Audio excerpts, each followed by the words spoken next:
coming up on Chopper's Politics. Did you wear wigs at your state in Parliament? I don't even have the proper robe. So we don't have the same regalia. Chris is obsessed with wigs, by the way. Hello from the lobby room in the House of Commons and welcome to Chopper's Politics. I'm Christopher Hope, Associate Editor Politics for the Daily Telegraph, and today I'm bringing you a pre-local elections special edition of Chopper's Politics podcast. Yes, that's right, we're on the cusp of the most significant midterm elections since the last ones. Let's try that again. We're on the cusp of the most significant midterm elections of Boris Johnson's 3-year term as Prime Minister so far. That's better. Tomorrow, millions of voters will go to the polls to decide who they want in charge of their bin collections, local libraries, and fixing their road potholes. However, these elections are much more than that. This will be the biggest opinion poll of Boris Johnson's popularity as Prime Minister since the last general election in 2019, and arguably the most significant one for Sir Keir Starmer since he became leader of the Labour Party. And the results could mean that either or both men could be facing questions about their leadership in the near future. Now, later in this episode, you'll hear a report I did with the Telegraph video team from Wandsworth, which could fall to Labour for the first time in a generation. And of course, we're not forgetting the controversy about the culture in Parliament that's rumbling on. So I'll be speaking to Speaker Sir Lindsay Hoyle, who at the weekend called for an overhaul of the working practices in Westminster in the wake of the harassment and bullying scandals. But first, let's look ahead to Thursday's local elections with the Telegraph's very own Tony Diver. Tony Diver, the Telegraph's Whitehall correspondent, welcome to Chopper's Politics. Great to have you on. Thanks for having me. We're here in the lobby room in the House of Parliament. We are indeed. We actually just heard Big Ben bonging. Yes, we haven't heard Big Ben bonging for months, even years perhaps. But he or she is bonging outside of normal hours because they're getting it ready, I think, to bong on Jubilee weekend. But that's a hope, not a guarantee yet. But listen, Tony Diver, talking of bonging and bells tolling, how do you think tomorrow the elections will play out for the major parties? Let's start with the Conservatives. What is a disaster for them?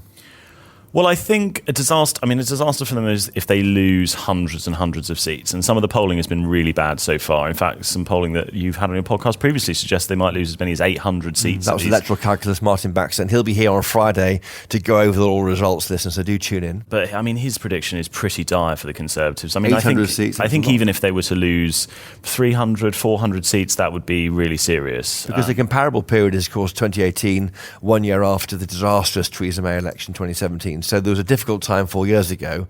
So it's not as though it was a boom time for the Tories 4 years ago. Well, that's right. And this cohort of seats, as you say, elected in 2018, is a pretty high watermark for Labour and the Lib Dems. They were doing pretty well at the time to get where they did. So for the Tories to lose a significant number of seats on top of that would be really disastrous. I mean, that said, this is a midterm election. You would always expect a government in a midterm election to be losing seats. It'd be very strange if they were to gain lots. So I think they could probably price in a loss of about 100 seats. Across the country and not feel too gloomy about that. But and I think more than that, a disaster, or getting more towards a disaster, more than towards 800 or 1,000 will be a disaster. I mean, 1,000 would be cataclysmic for Boris Johnson, I think. And losing actual control of councils is also an issue, isn't it? Yeah, that's right. And there are a few councils we know they're worried about. Wandsworth Council, for instance, Margaret Thatcher's favourite council, the council that Tories internally talk about as being run as a proper Conservative council. That is, it's got low council tax. It's stripped back pretty bare and they focus on sort of local services. Tories were telling me yesterday that if they were to lose that, that would be pretty disastrous for them and they're worried that they might do. Barnet Council, also in London. Westminster Council, which does have a Tory majority at the moment, but is seen as a bit of a sort of bellwether indication of how the country as a whole is feeling. If Westminster was to flip, then that would be pretty problematic. And you can see it coming, can't you? Certainly in Wandsworth, with I think it's all Labour MPs there now, and you can see this increase. As MPs start going red, the councillors can follow soon after. And on Labour, of course, it's a key time for Keir Starmer. He wants to have a real kind of fillip to push him forward into the general election campaign over the next 2 years. What success or failure look like for him? Well, I think they probably want to get about 200. I think something more gains on what they've already got already. As I say, it is a high watermark. So, I think significantly more than that is quite unlikely, because a lot of these places that are currently Tory-held are just Tory seats, and they probably always will be Tory seats. So more than about 200, I think, would be a good result for Keir Starmer. For him, he's got backbenchers looking on, people in his shadow cabinet perhaps, who, if he doesn't do very well tomorrow, will say, well, look, you are coming off the back of a pretty dire period for Boris Johnson, and you've not managed to capitalise on it. And so what does that say about your own leadership? So it's actually an existential question both ways for these two men, I would say. It's not just Boris, it's Keir as well. And the Liberal Democrats, of course, they're active. You've got the kimchi-loving, slimmed-down version of Ed Davey. He's busy. He is indeed. In fact, I saw him last week. We went to a farm in Winchester where he was launching the Lib Dems' rural strategy. One of the Lib Dem campaigning techniques during this election is to say, well, the Tories have abandoned rural voters. The Tories, the party of the countryside, the bucolic sort of Stanley Baldwin-esque idea of Tories out in the shires. He says they've now abandoned that, and now all the Tories are interested in is the red wall. So I went and saw him and some sheep on a farm last week. And will the sheep vote Lib Dem? Well, there was actually a point where he held a stethoscope to this little lamb, listened to his heart, and then said to the cameras, "Oh, the lamb's a Lib Dem." At which point the lamb tried to leap out of his arms and started bleating.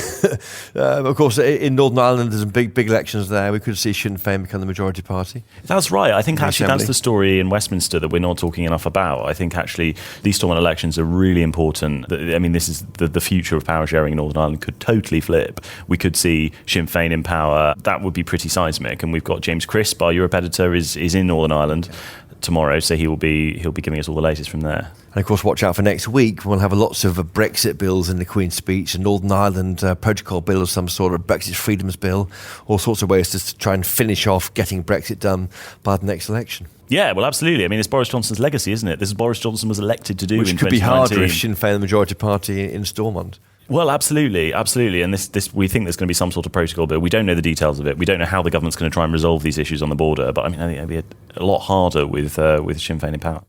And of course, Tony, in Scotland also there are elections.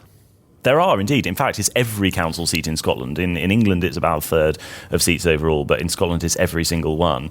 And it sounds like Labour are having a pretty tough time up there at the moment. Obviously, the SNP are the incumbents in the majority of these seats, and the Tories, will attempt to stage a fight back in some places. And this weekend could be a big weekend for Keir Starmer if he fails to deliver this jump forward as he needs to do, I think, with councillors for Labour. But equally for the Tory party, a disaster could be problems for Boris Johnson. We could be talking about leadership again, couldn't we, next week when Parliament returns? Well, that's right. And backbenchers have actually been talking about the May elections as a hard post in Boris Johnson's leadership for some time. They've been saying that if the Tories don't perform well at the May elections, then that will be the thing that may finish Boris Johnson off, even after Partygate. These so-called post-dated no confidence letters to Graham Brady dated Friday. Exactly. So it could be that we see another flood of letters coming in if MPs start to lose their confidence. But you do get the sense from some of these backbenchers that if they really wanted to put the letters in, they probably would have done it already. And it's very easy to keep saying, oh, well, we'll wait until the next elections, we'll wait until the next fine, we'll wait for Sue Gray. But we could see a slew of fines from the Met Police. They said they would hold off until after the elections. That's Friday. There could be a slew of fines going in for Boris Johnson and other senior politicians early next week, over the weekend. Yeah, absolutely. I mean, this is something that Number 10's constantly worried about. They never know when the next one's going to drop, and it could very easily be straight after these elections. Well, for all the updates in all these elections, please do follow our live blog on our Telegraph website, telegraph.co.uk/politics, and please do follow Tony Diver's Twitter and my Twitter, and we'll put links to those accounts in the show notes to this episode. Tony Diver from the Lobby Room in the House of Parliament, thank you for joining us this week on Choppers Politics. Thank you. Thank you. Tony Diver there. And like Tony, I wanted to get out and talk to voters ahead of the polls opening on Thursday.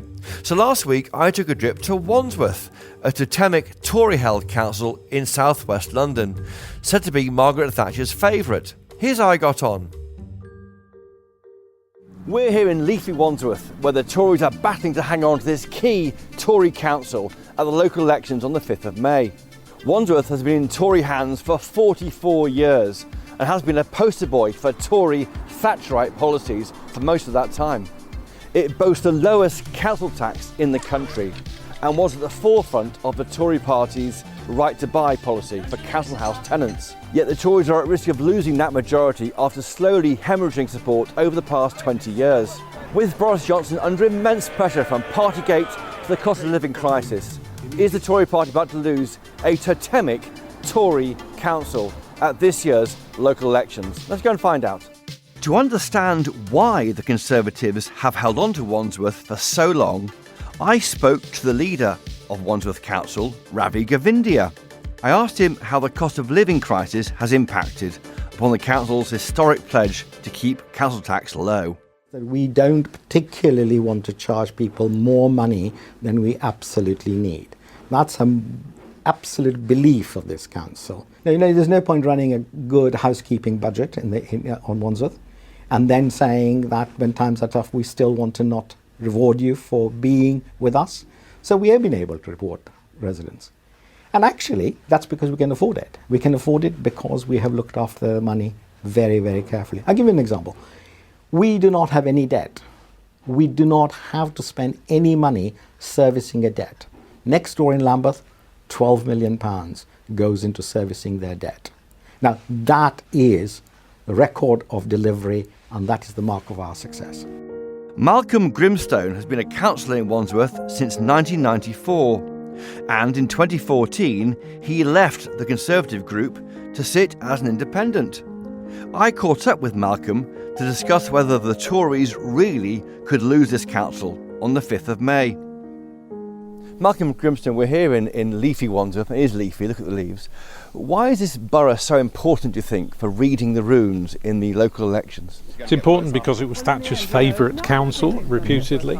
It's been a Conservative flagship for many, many years. It almost saved her political life in 1990 when only Wandsworth and Westminster prevented it only did it for a couple of months, but it prevented her fall after the most dreadful local election result. Prime Minister, would you care to comment on the election results?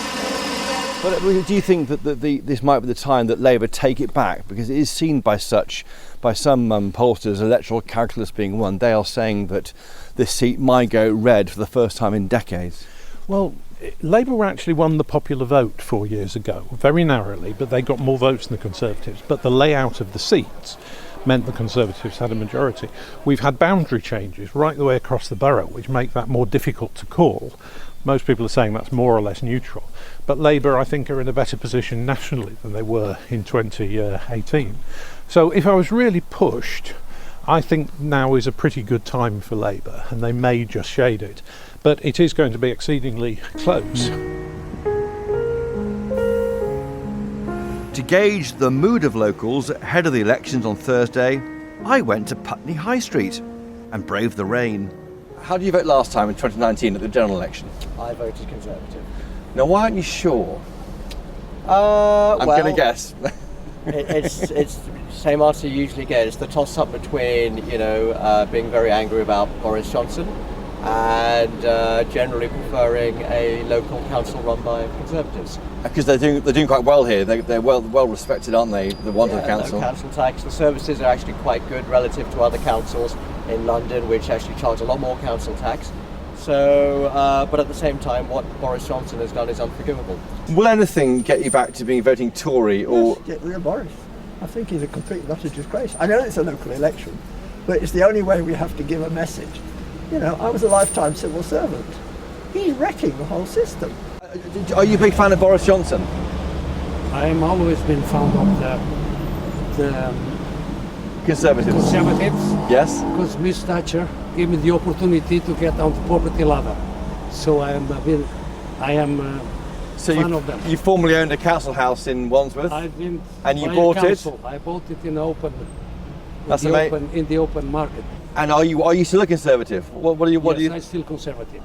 Despite Partygate, despite the increase in taxation, Everything, because we all make mistakes, and it's not only that. Nobody's going to make miracles when the times are bad. Well, this is purely selfishness. I should be voting Tory because of the low council rates at the moment, but I will not be voting Tory in the next general election. Now, what's your past? Have you always been voting Conservative? No, I voted half a dozen different things. I mean, more Conservative than not, but I've voted Green Party and Lib Dems and all kinds of things, but Boris has gone too far.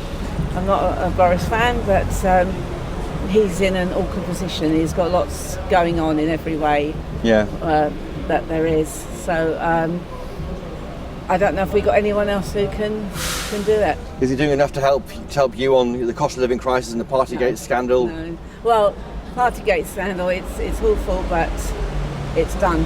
It's done. And there is, Ukraine and everything else going on, but I think he needs to open his eyes to what actually is happening in the cost of living. You're a lifelong Tory voter. Will you be voting Conservative in Wandsworth for the local elections? I definitely will be. And Boris Johnson's behaviour as leader, that doesn't matter to you? Well, not in the local elections, no. It'll matter more on the national one. How will you vote nationally, just before it starts raining too heavily? Well, if Mr. Johnson would get out, then hopefully they'll put somebody else in, rather more competent, then maybe I'll stick with the Tories, as I have done. It's clear to me the Tories should be braced, if they're not already braced, for big losses at the local elections in England and Wales on the 5th of May.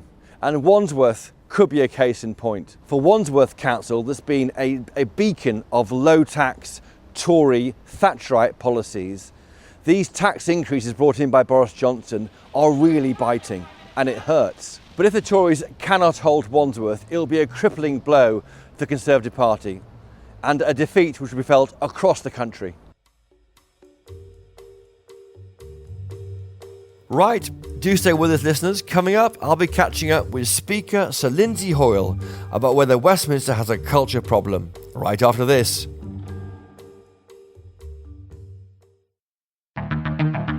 If you're finding this podcast interesting, you may also like our new daily podcast, Ukraine, the Latest. Every weekday, the Telegraph's leading journalists bring you the latest news and the most informed analysis of President Putin's invasion of Ukraine. From our newsroom in London and from the ground. The Russian machine has been ground to a halt now for well over a week, and that is just staggering. NATO has to act now. It has to do more than it's currently doing. Otherwise, in this Ukrainian MP's words, you'll have to evacuate the whole continent. One video that we found to be incorrect was bomb squads seen in the Donbass region. The metadata of this clip shows that it was created in 2019, not today. Search Ukraine, the Latest, in the same place you're listening to this, and click follow so you don't miss an update.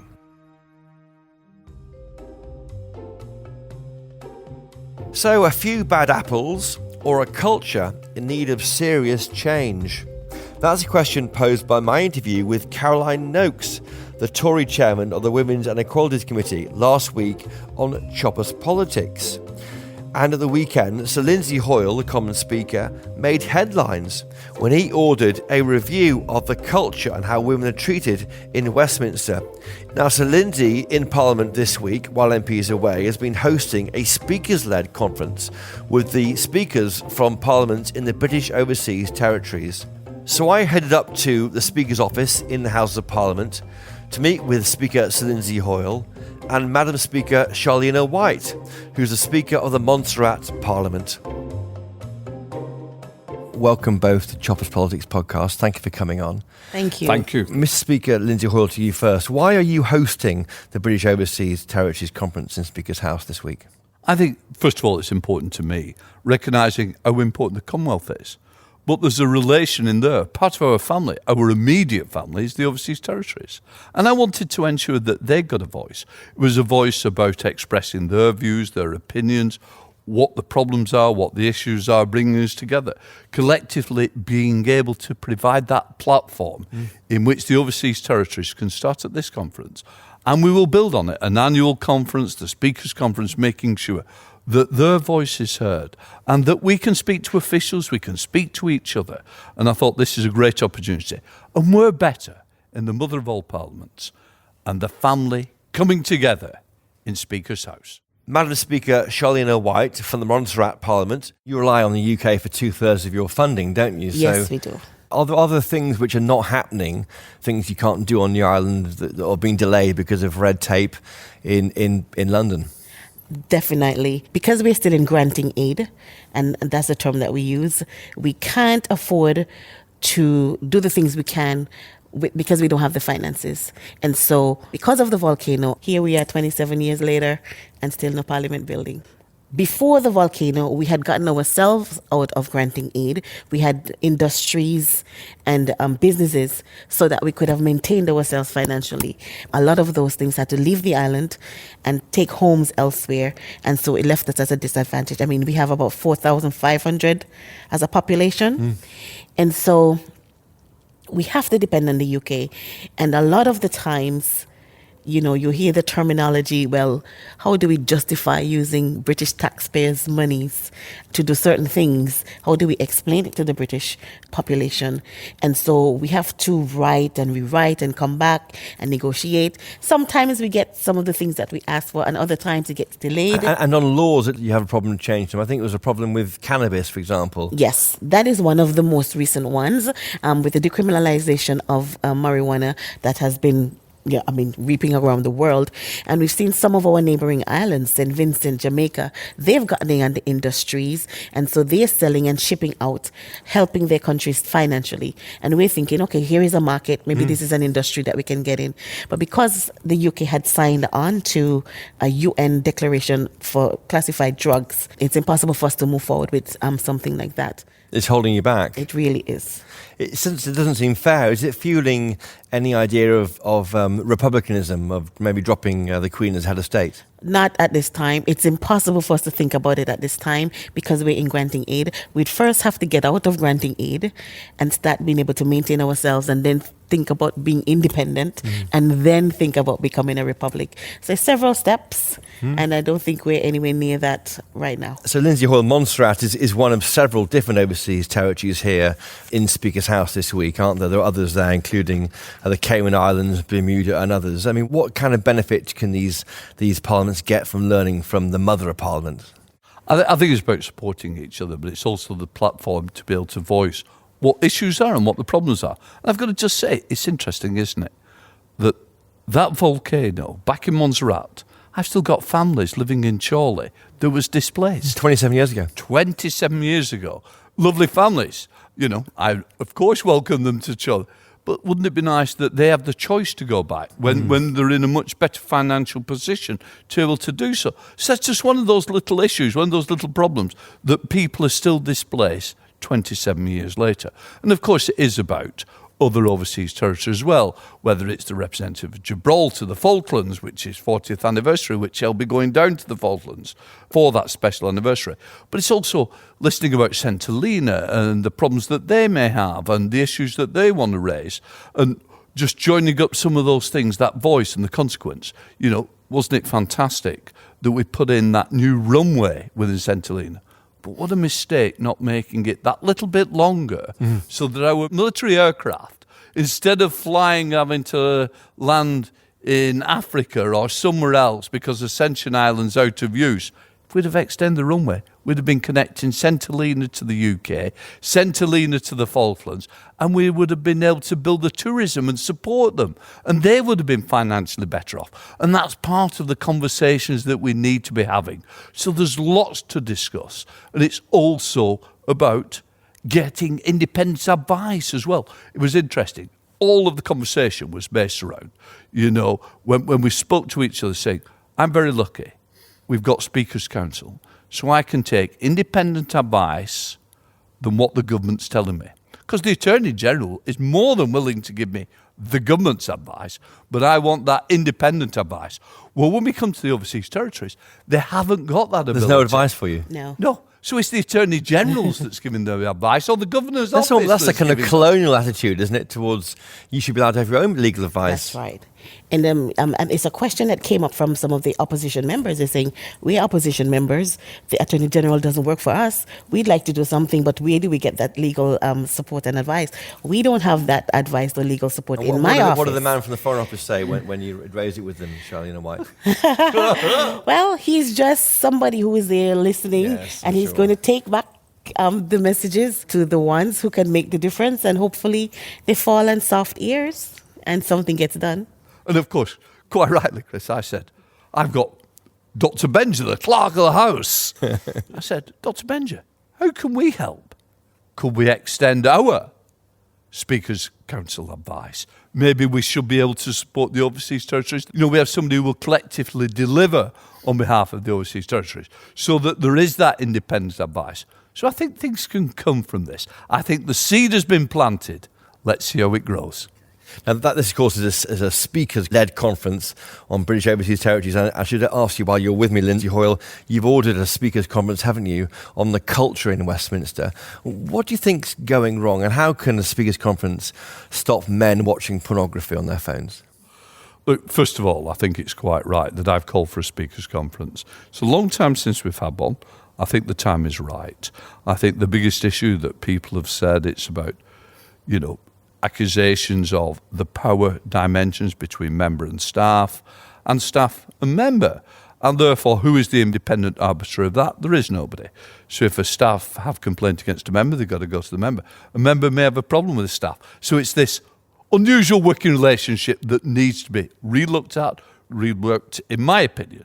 So what I would say is this is a great opportunity to have a Speakers' Council where we can look at the employment arrangements. Could that be with the House? Could it be with IPSA as alternatives? But I need the government to sign up because I think this is a great way forward. We've got to do something about the problems of the House. It's no use looking the wrong way. Let's take it on board.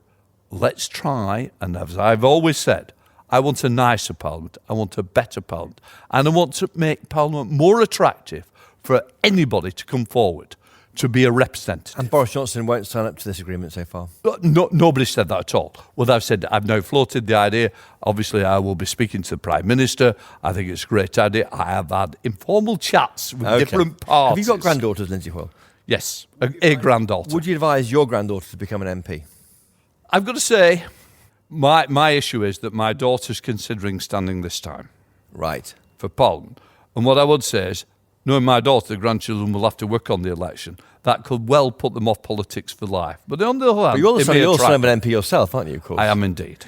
Is she certain of being put off by what she heard of this week? Or? What she would say is it's a challenge. She's a teacher by training, and therefore she believes in discipline and doing the right things. And I think part of that challenge will be coming to Parliament to make sure that Parliament is there to do the right thing. But do you feel responsible that some women don't feel safe, or they seem put upon? I take everything seriously, and I take responsibility for this House. And I've got to say, fear of people coming forward will worry me. It's about supporting people, making sure there are no barriers to being elected to this Parliament. Also, importantly, we've got to make sure that this Parliament looks right. If we want to be the beacon of democracy, the democracy that everybody wants to copy across the world, we've got to be squeaky clean and look right, smell right, and have the right normal family-friendly hours. That's what a lot of the women MPs tell me. They say we can't plan childcare because we don't know when we're required to sit half the time. I think it's a lot better than when I first came in 97. I was going through the night after night, and that was absolutely ridiculous. But what we've also got to recognise, there is a balance to be struck. Because not all of us live in London, our families live in London. We live in the regions. We live across the United Kingdom. And it's about getting to London. So Mondays is a very difficult day. Look, what I would say is, if we have a speakers conference, we can maybe look at the hours. We can look at who the employment is. I think we can broaden that out. We can also look at maybe the culture, about what goes on here. First of all, we must establish that speakers conference. Well, why not put on the back of the passes in House of Commons 5 bullet points about how you're meant to behave? I know that some big companies have done that to adjust culture. They have 5 things what you should do at any point, and just have it around your neck. I'm sure as MPs we don't need to remind it how we should behave. That's part of the problem, you see. That's part of the problem. You're saying I think peer pressure will be there, and I think this is an opportunity. Look, there's a lot of good about Parliament. And there's a lot of good. There is nothing more important to me than democracy. And it's about ensuring democracy is open to everyone. What we've got to do is make sure it looks good, it feels good, and the public can respect Parliament. That's a hard job, but we've got to do that. We've got to rebuild that trust with the electorate.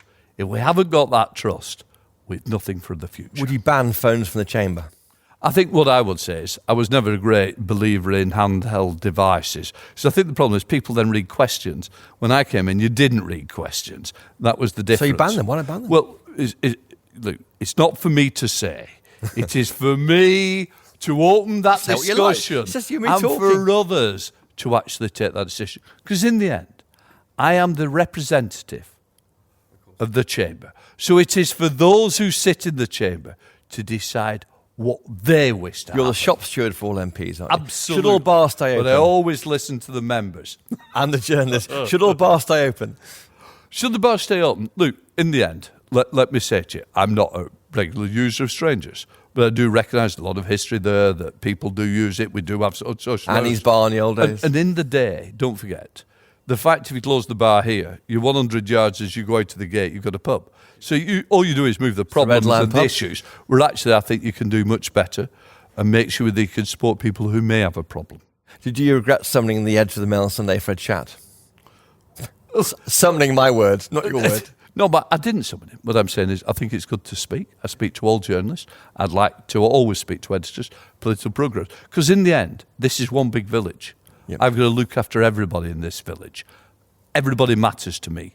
Health and welfare matters to everybody who's here. So that's where I always come from. And that was about an article about Angela Rayner and how she sat in opposite the Tory party benches during parliamentary questioning, crossing her legs in a suggestive way, Tory MPs said. But your point is one of kindness, isn't it? You said from the beginning you want to be a kinder place. I want a kinder, a nicer, a respectful place. Yeah. I don't expect people to agree with each other politically, far from it. But I expect people to respect other people's views. But you don't expect them to agree. But you don't want to take any parties off people, from journalists losing their parties to report things. Apart from me possibly asking these questions, but otherwise... No, far from it. I believe in the free press. I've always been clear on that. And that's why it's important to me. A free press matters. But go with that is a duty of care from the press as well.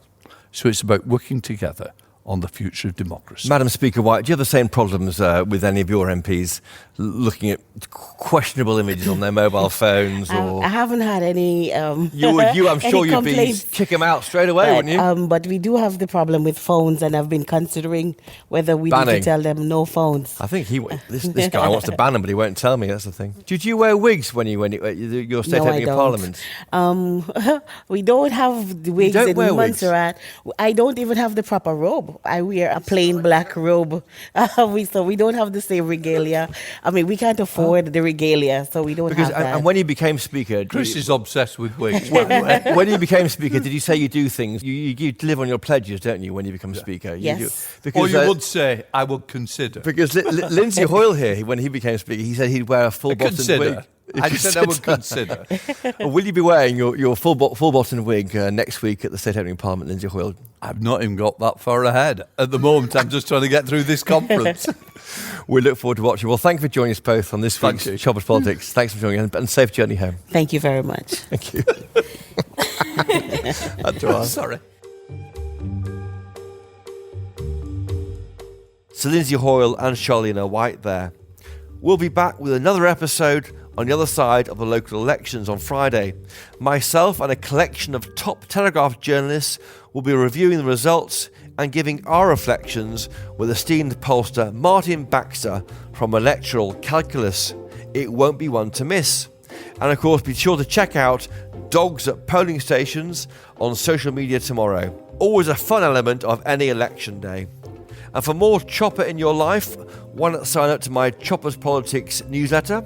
It delivers daily insights and political gossip straight into your inbox every weekday.